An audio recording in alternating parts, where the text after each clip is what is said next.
Hi, I am Kevin Quigley, and welcome to Tarot Off the Cuff.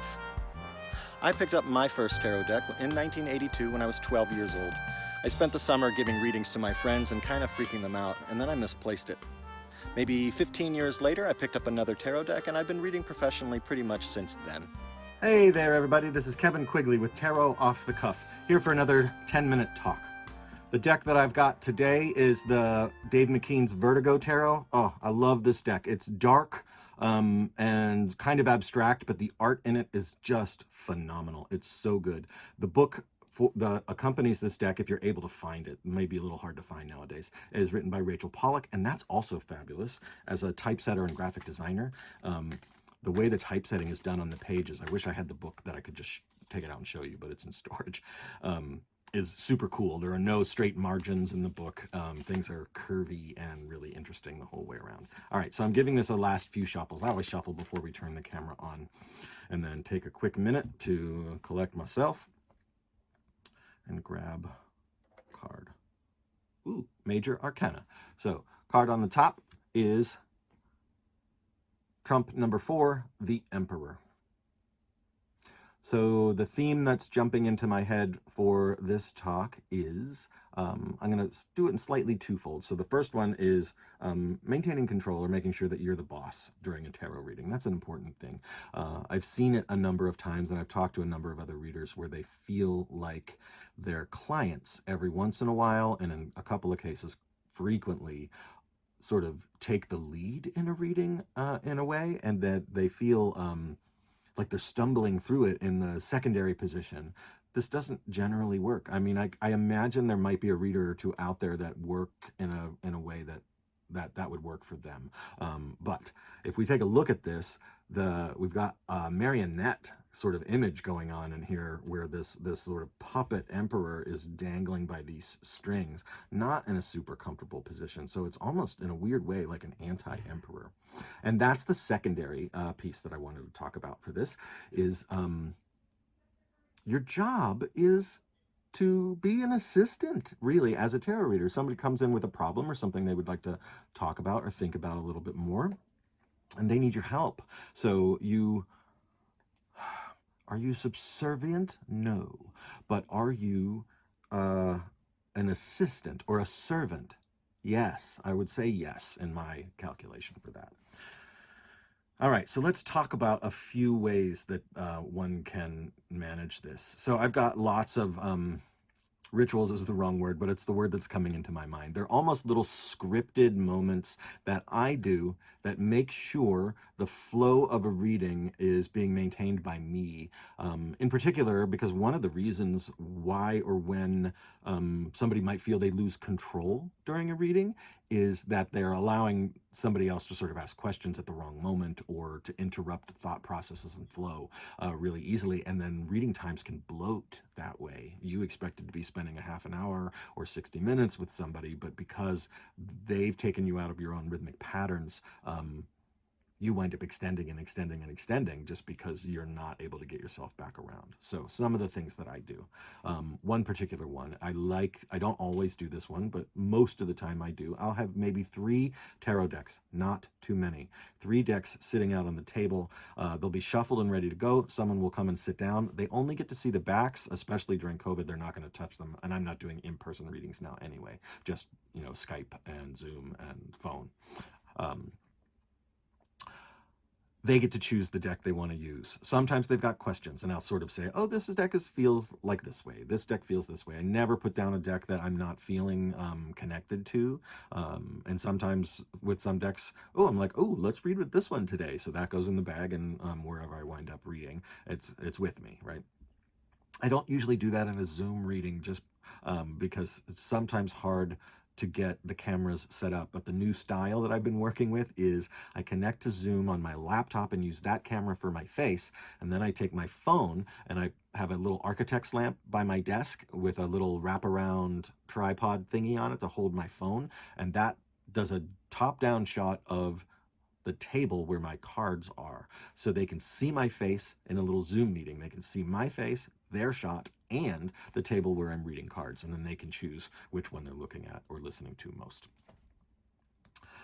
So they choose a deck. That gives them a little bit of agency. And then as soon as they choose that deck, I pick it up and I might shuffle it 2 or 3 times more on my own. And while I'm doing that, I'm in my spiel. So I'll start with, have you ever had a reading before? And this is a semi-scripted piece that I run through that gets me the information I need to know. It'll be, and usually, because I don't like to read with a lot of information from somebody to start. So I'll say, can you just give me a word or a couple of words or a phrase that gets me in the ballpark of the conversation you want to have? And then I let the cards lead me, but that's given me a little bit of context. Oh, we're talking about work now. We're talking about relationships, right? Like if I can start that vaguely, and that lets me set the rhythm for the thing so that they're not spilling out their life story. Early on as a reader, I've had more than once, and I'm sure you have this, the experience of somebody taking up all of their time by just telling you their story. And that's valuable. That may be what they really need, is just someone to listen.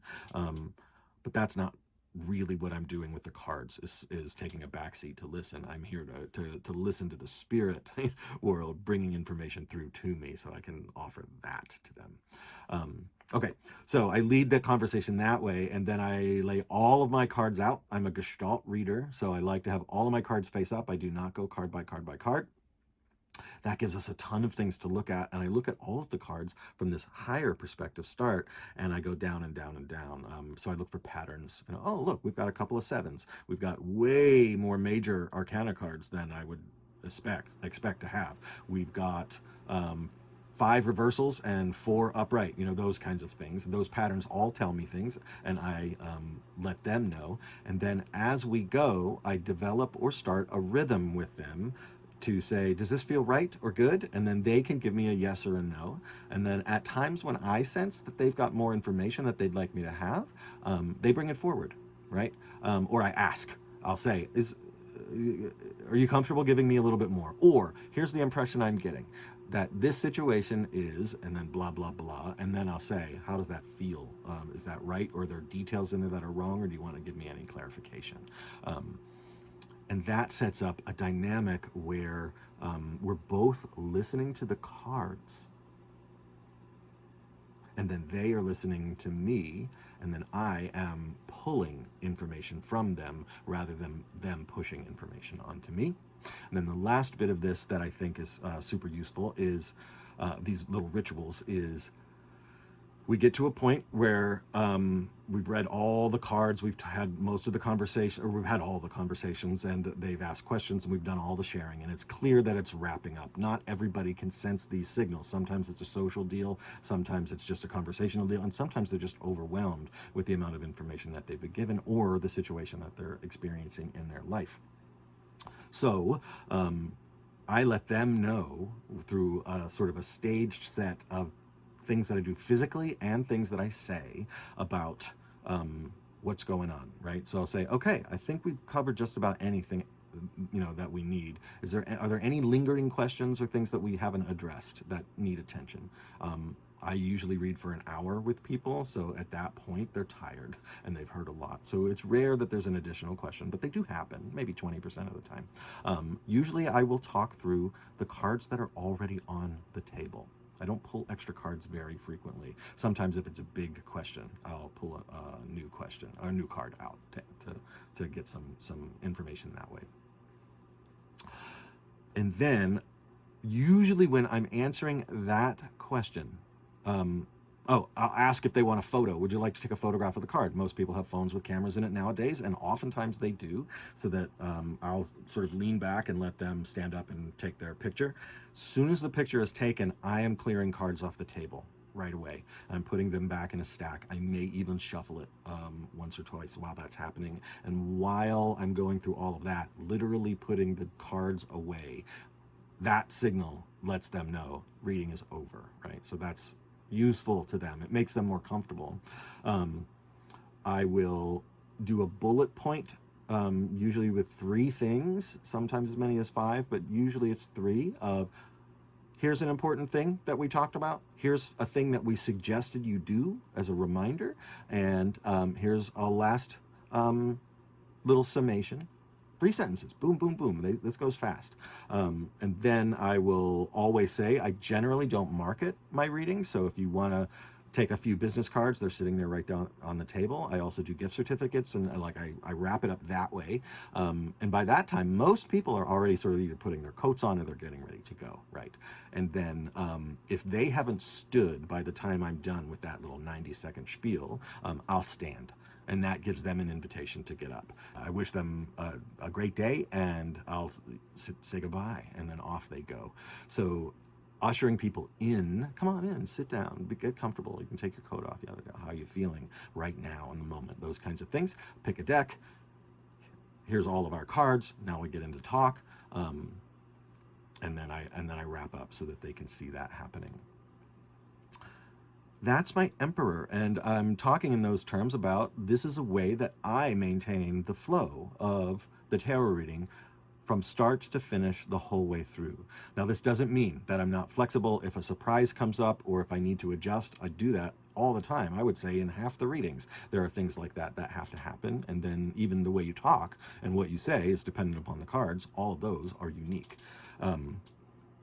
But maintaining pace, rhythm, and flow. Ooh, I just came up with a title for this particular talk. There's my theme. Okay, so that was The Emperor from the Vertigo Tarot by Dave McKean. Picked up the right card. I did. I am Kevin Quigley, and you have been watching Tarot Off the Cuff. Thank you so much. Bye-bye. Hi, thanks for watching. This is Kevin Quigley with Tarot Off the Cuff. If you can take a second, click the subscribe button down below. That'll let you know when a new video is posted, and you might want to jump over and watch it. If you hit the thumbs up for the videos that you really like, that will help spread the word so new people will find Tarot Off the Cuff in their feed, and that helps the channel grow. That would be great. And if you got a question or a comment, positive or negative, whether you agree or disagree, or if you want to add information or your own take on a particular card or a particular topic, put a comment down below. We would love to hear from you. Thanks so much.